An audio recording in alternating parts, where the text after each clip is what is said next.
Hey guys, welcome back to my channel. My name is Taylor and this is my husband Drew. And on this channel we talk about life and relationships after leaving the church and do some commentary on the goings on in evangelical Christianity. So I follow a lot of the Christian girlies on social media. Yeah. And recently I've seen their content take a bit of a turn and it's gotten a little bit weird. Okay. Hi, Dad! Hi, Dad! Dad! Dad is here! Dad is here! Oh, yeah. That's, I would call that kind of weird. Yeah. I think that there's a little bit more to this. I think it's more than just weird. I think that we're seeing an entire trend emerging in this Christian girly online space. Okay. And I've started referring to this trend as Daddy God Christianity. Okay. I was going between that and the kawaiification of Christianity, but I think I like Daddy God Christianity a little bit more. Yeah. So today we're going to be exploring that phenomenon. All right. We are going to watch the full clip that I just showed, but there's actually another one that I want us to start off with. Okay. So this is a reel from Yost. She is the best friend to Ashley Hetherington. As you guys know, I've made several videos on Ashley Hetherington. Allie is also a Christian influencer, and this reel was very shocking for me. Have you ever wondered why a rainbow only comes out, like, in the sky after it rains?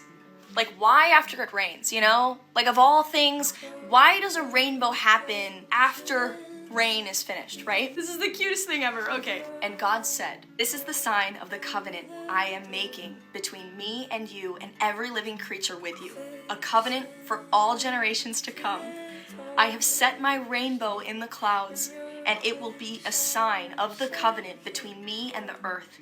Whenever I bring clouds over the earth and the rainbow appears in the clouds, I will remember my covenant between me and you and all living creatures of every kind. Never again will the waters become a flood to destroy all life. Whenever the rainbow appears in the clouds, I will see it and remember the everlasting covenant between God and all living creatures of every kind on the earth." So God said to Noah, "This is the sign of the covenant I have established between me and all life on earth." I'm sorry, guys, we have a really cute dad. We have a really cute dad. He said, "My children are going to experience a rainbow every time it rains, so they never have to be afraid or think that I forgot the promise I made when I said I will never flood the earth again. By the way, it's beautiful. Like, he's so cute." What? Cute? Cute? Oh, it's so bad. Okay, so first of all, the SpongeBob glasses. I usually don't like to comment on people's appearance or what they're wearing because it's their style, whatever. But they're very SpongeBob-y to me. Yeah, they are the jellyfishing glasses. Also, it's like, yeah, God sent a rainbow after he just murdered every single living thing on Earth. Except for like a handful of people and animals. Yeah. What is cute about that? There's literally nothing cute. It's a reminder that God genocided the whole world except for the people who are going to repopulate it via incest. Yeah. That's not exactly adorable. Yeah, it's not cute. It's kind of like if a man abuses his wife, like physically abuses his wife, and then goes out and buys her a present and is like, "Oh, I'm sorry that this is, a present to make up for it." We would call that person abuser. That present doesn't make up for what he just did. It's still horrible. I'm pretty sure that she wouldn't actually want to look at it every day as a reminder of the abuse. Right? Also, rainbows aren't like this unexplainable phenomenon that we have no idea why they happen. Yeah. It's light refraction. That's all it is. And rainbows don't just come out after it rains. Yeah. You can see a rainbow when it's raining, or you can see a rainbow in a waterfall or in mist or fog. Yeah. Like, anytime there's something there to refract light in a certain way, that's... Yeah. So, like, basically when you get a garden hose and you put your thumb over it and you spray it out into the yard, you're reminding everyone how cute God's genocide was. All right, so now we're moving on to the one that we watched at the very beginning of this video. Hooray! All shouting. Hi, Dad! Hi, Dad! Dad!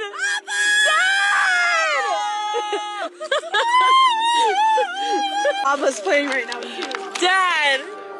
Dad! Dad! Dad! Dad! Dad is here! Dad is here! Dad! I'm playing that song. Papa, play it again. Play it again. We love you, Dad. I almost feel ashamed of myself for how deeply I'm cringing at that. Like, Yeah. do I need to think more deeply about this before being viscerally having a strong reaction to it? I don't know. First of all, I want to know, why are they screaming this? Like, what prompted this? TikTok. Yeah.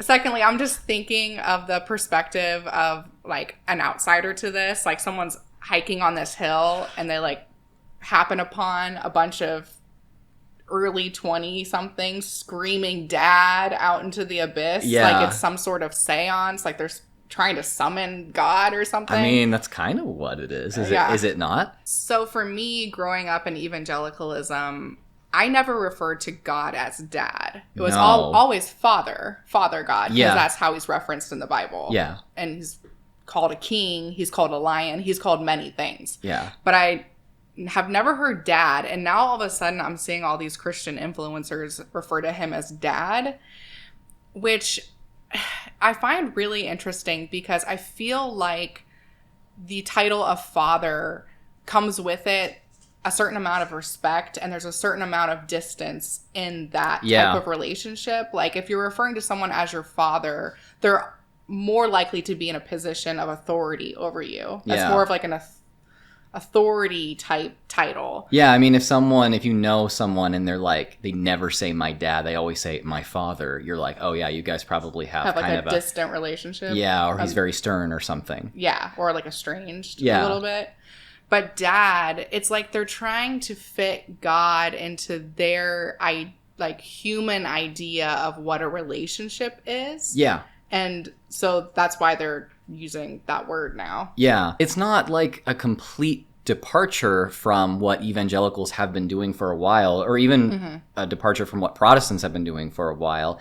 I do think that especially evangelical Christians in America have been preaching this message of really narrowing the gap between the individual and God for a long time. So this might be a natural extension of that, but it does, I think for the reason you're saying, feel weird to me because this is almost describing God like a person and not as a ethereal supreme being, maximally great being, right? Yeah. Another take of mine on this is that, you know how people like Ashley Hetherington like to say, oh, we shouldn't do what the culture says. We should do what the Bible says. And then we say, well, your interpretive framework for looking at the Bible is actually a product of modern culture. It's not ancient, right? Yeah.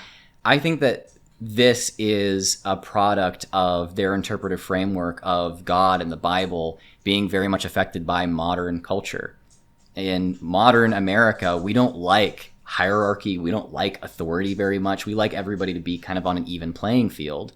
And so I see this as kind of narrowing the gap between God and man in a way that we have done with fathers and with families in the past. So, I mean, we don't think of fathers today the same way that we would have thought of fathers at the time when the New Testament was written as the head of the household who's basically a commander who commands slaves.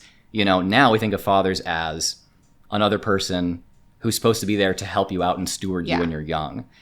And so I think that that's really what they're projecting onto God. God's not really this great grand authority figure who can be brutal and you have to submit. Right. God's like a cuddly little guy who has a funny beard and a belly. I think you're right here. I think that they're kind of operating with a more modern view because they wouldn't want to look at God as though he's a dictator. Yeah. Which back in the day, with how the family unit was structured, the father was much more of a dictator that kind of told his family what to do, especially if he were a woman. Right. But they don't like that. And so they want to have a God that's much more of a dad figure, like a dad who like packs your school lunch and writes little love notes and like sticks them in your school lunch. Like that's the type of dad or type of God that they want. Yeah, and when those lunch notes remind you of a genocide that he did, it's actually just cute. really cute. Okay, so this reel is from a woman named Ali Schnacky. Okay. I don't know if that's how you pronounce her last name. This is my first time, like researching for this video was the first time that I'd ever seen any of her stuff. But she is a very large Christian influencer, actually. Yeah, 81,000 likes. Yeah, oh my God. She has like almost 1 million followers on Instagram. Okay. No. Do you want to read it? Okay. When you're grown, but your dad still wants you to have accountability. So I'm assuming that they're in their bedroom. Yeah. And their dad has this little picture of Jesus that says, I saw that, placed above their door frame, like staring at their bed. Jesus is watching you masturbate. Basically, yeah. I'm just like, and they're just like sitting there giggling, like, haha, that's so cute that my dad did that. That's not cute. How is that cute? I feel like if you don't think about it too much, it just looks like a funny little like haha thing, but it's not that they don't believe it. Like they take it seriously. Yeah. No, they really think that there is a supernatural deity watching every single thing that they ever do or say. Yeah. And is going to punish them based off of that. And yet some still like to just call him dad. So what I'm learning from this video is that a reminder that God will never genocide the entire world again is super cute. Right. And then also constant surveillance is super cute. Yeah, even into your mind. God can sense your thoughts. Oh gosh, this one is so weird. Oh my gosh, I'm gonna cry. I don't know if it actually is. I'll be disappointed if it's not. I don't know what this is. Is this for Allie? It's a Bible pillow? Yeah. Now I don't have to use my actual Bible as a pillow anymore. It's a literal... It opens. Stop it. Stop it right now. And it's the way that it's the perfect scripture. Bro, it's literally the most perfect scripture. It's about not worrying and not being anxious. Do not worry about your life, what you'll eat or drink, or about your body. But seek first the kingdom and his righteousness, and all these things will be given to you as well. Therefore, do not worry about tomorrow, for tomorrow will worry about itself. Each day has enough trouble of its own. Look at him. I love you. Get out. There he is. Oh my gosh, there's a little flap. The Word was with God, and the Word was God. Oh wow, that's a lot of energy. Okay. I'm just going to say it here. Maybe the Muslims were right. Maybe we shouldn't have any graven images of any of these things. Yeah. Maybe we should not depict people or books or anything related to the religion. We should just keep it serious. I also, like, of course, it opens up to verses from the New Testament. Like, Yeah. just imagine if you open it up and it's just, like, the most fucked up verses from the Bible. You open it up to Isaiah and it says many, many different things that could be, could qualify as fucked up. But one could be, I am the Lord. I create good and evil. I love creating evil and death. Okay, imagine if it was Numbers 31:17. Kill all the boys and kill every woman who has slept with a man, but save yourselves every girl who has never slept with a man. I feel like if you wanted to give someone a present, like when you're all getting together to support them when they've just gone through a breakup, kill all boys maybe is funny, but the rest of it is pretty fucked up. What about Genesis 22:2? Then God said, take your son, your only son, whom you love, Isaac, and go to the region of Moriah. Sacrifice him there as a burnt offering on a mountain I will show you. But God didn't make him go through with it, okay? They just did animal sacrifice instead. I mean, he had him like strapped down to a rock, right? And he was like lifting it up to do it. Yeah, I mean, Isaac definitely saw that anytime he closed his eyes after that. Yeah, Isaac obviously had like major PTSD after that, for sure. For sure. Also, I looked up this Bible pillow because I was curious as to how much it cost. It's $50. Oh. Yeah. So, is it commission? Like, is this like an affiliate thing? Is she getting paid for this? I don't think so. Okay. Also, her description says the soaking music in the background. I was going to bring that up. What the? I mean, they're not Mormon, right? So it doesn't... No, as far as... No, I don't think... Imagine if they were. It would just be another level of fucked. I'm like, I don't know what soaking music... Like soaking in the bathtub? Is that what that is? Soaking in God's presence? I don't know. Soaking before marriage? All I know is that $50 for a Bible pillow is not worth it. I don't know how much the little Jesus plushie was that she got, but I have a really great plushie and it did not cost me $50. And also it is not a representative of someone who genocided the entire world. And is going to send everybody to hell that doesn't believe in him. I think you'd have to lean back a little bit to show him. I mean, like, admittedly, he is a bit gross looking, but I think that's the point, right? Yeah. He's not the prettiest. I mean, at least he hasn't committed genocide. That's true. He does want to take over the world with his satanic church, so that's a bit problematic, but... I mean, we wouldn't support that, any church, including a satanic church, doing that, but I will point out, as all good atheists do, I guess, that Satan killed way fewer people in the Bible than God. That is true. Like an order of magnitude or two less. Yeah. All right. Last one here. And this reel is from Milena Ciciotti. Was up on top of his roof, walking around, looking at all his palace. He saw a pretty woman. Bathsheba is her name. She was taking a bath. King David has requested you. Please follow us. What people think I mean when I say I teach my littles about the Bible Was up on top of his roof, versus what I actually mean. looking at all. Of all the stories in the Bible, Yeah. she chose David and Bathsheba. That is not a kid-friendly story. No, not even close. That story has essay and murder in it. Yeah. That is not a children's story. I mean, she cuts it off, but the very next scene, it's like, yeah, David has invited you to the palace.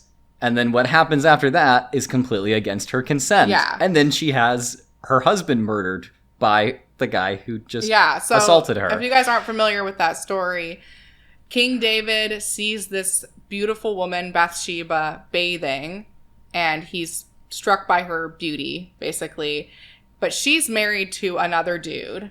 But King David doesn't care. He just takes her and sleeps with her. And the implication there is that he rapes her. Yeah. Because it doesn't say that she wanted to do it. He just says, the Bible just says he took her for his own or something like that. I can't remember the exact wording. And the historical context, I mean, the idea that women consented it's like to wasn't sex. even a thing. Yeah. Yeah. I mean, women were like property that were taken by men. Yeah. So.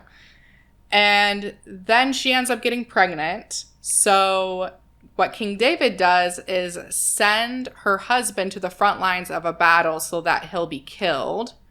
And then God's like a little pissed, just a little pissed at David for doing that. So as punishment for David, he kills the son, Bathsheba's son that she gives birth to, and makes all of David's other wives, because King David had multiple wives. Yeah. He makes them all become prostitutes. So It's not a children's story. huge dub for women. But yet they say we are the ones who are the groomers. Yeah. I mean, it's like, oh, I want to get all this pornography out of libraries. And it's like, this described not in graphic language like someone's first sexual encounter versus like rape and murder and power dynamics.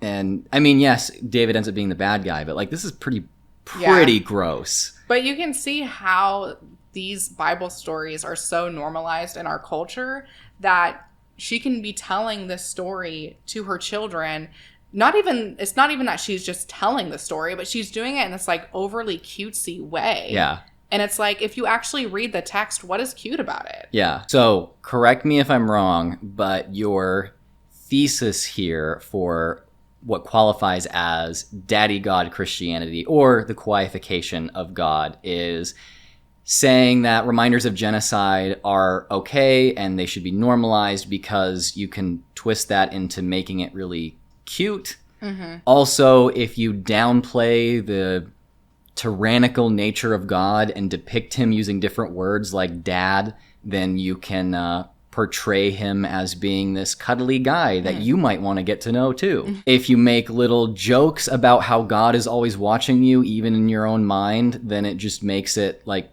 fun and a joke rather than a horrifying realization about living in an eternal surveillance state. Yeah. That if you leave out all of the gross verses, then you can depict the Bible as being something soft and cuddly and cute in a pillow. And finally, if you act goofy enough, I guess, you can tell a pretty awful, disgusting story about a horrible person, and it's completely child friendly and in fact like of great moral virtue. So yeah, daddy God Christianity is basically putting Christianity and God in these like overly cute and sappy terms to a level that I personally have never seen before. Yeah. And that's happening all over social media. Right. So why do you think that people are doing this? Like, why is this getting popular?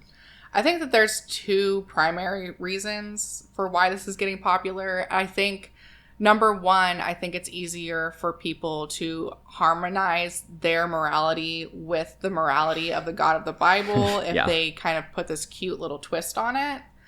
And secondly, it's a lot easier to proselytize with this version of Christianity than other versions. That's true. It's easier to proselytize with a cute, cuddly Jesus versus like fire and brimstone preaching. Right. I mean, maybe there are some people who like the brutal stuff, but the people watching girly pop Christian TikTok and Instagram, probably not. And that's something that's notable about this trend, is that it seems to be specifically among the Christian girlies. Yeah. And I think it is for that reason. I think that they are more drawn to the cute and cuddly type stuff versus Christian men. They want like a strong, powerful God. Yeah. On social media, Christianity seems to be becoming very sexually dimorphic.